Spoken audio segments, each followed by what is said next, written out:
Bonjour à tous et à toutes, je m'appelle Emmanuel, je vais avoir 42 ans, j'ai 3 enfants, un conjoint qui est extraordinaire, dont j'ai la chance d'avoir toujours reconnu fibromyalgie depuis 3 ans. La vie a complètement changé.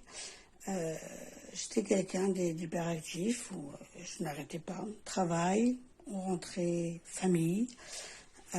Et un jour, j'ai été chez le médecin, j'allais vraiment pas bien, je ne pouvais plus bouger les bras. Après le médecin, donc ça a été rhumato. Après rhumato, ça a été prise de sang. Après prise de sang, ça a été scanner, IRM. Énormément d'examens où rien s'est révélé. Et donc, quand je suis retournée chez mon médecin, elle m'a dit, écoutez, Madame Renaud, on retourne chez le rhumato. Et là, le rhumato m'a demandé de faire des choses dont je n'y arrivais pas. Il m'a touché à plusieurs endroits pour voir ce que j'avais. Et là, il nous a demandé de nous asseoir, moi et mon conjoint, et m'a révélé que j'avais la fibromyalgie. Donc là, ça a été un gros coup de main dessus, étant donné que tout ce que je pouvais faire, je le faisais auparavant. Donc ça a été cachet, ça a été psychologue, ça a été beaucoup de choses.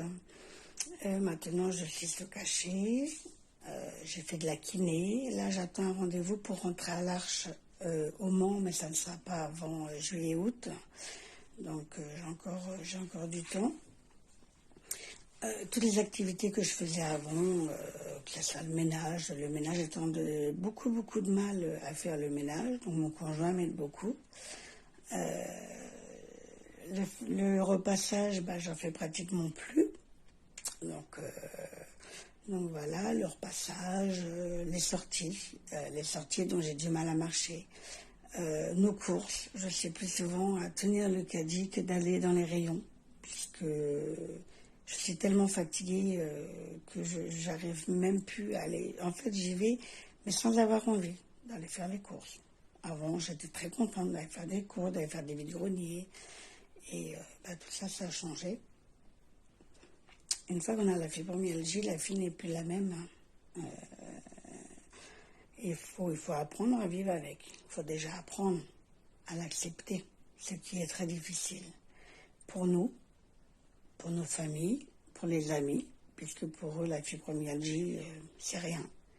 Mais moi, ce que j'ai expliqué à mes enfants, dont le médecin traitant m'a dit de leur en parler, mon conjoint me disait pareil, quand quelqu'un se fait un bleu, faut dire, c'est la même chose que toi tu as, mais beaucoup plus fort et régulièrement dans la journée. Donc maintenant, voilà comment j'explique quand j'ai mal, quand je peux pas, quand mes enfants le voient maintenant. Donc ce qui est bien aussi, c'est qu'il faut que vous ayez du monde. Il faut qu'on ait du monde derrière nous.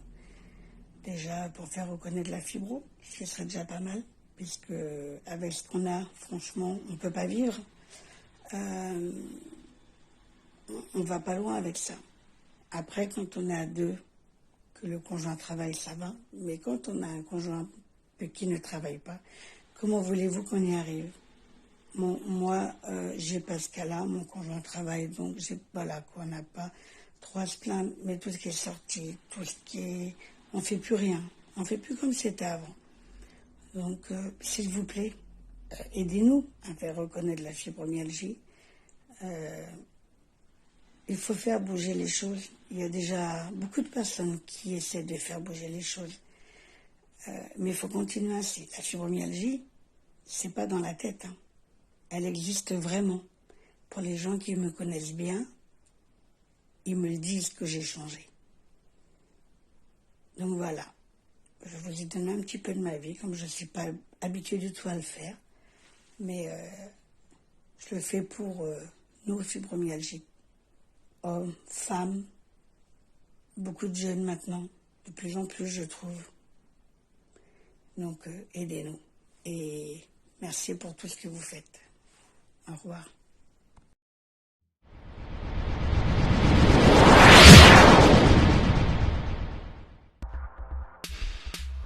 Tu souffres de fibromyalgie ? Viens apporter ton témoignage sur ton quotidien et tes difficultés.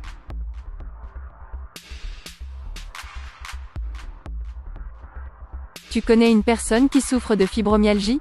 Viens apporter ton témoignage sur le soutien que tu lui apportes.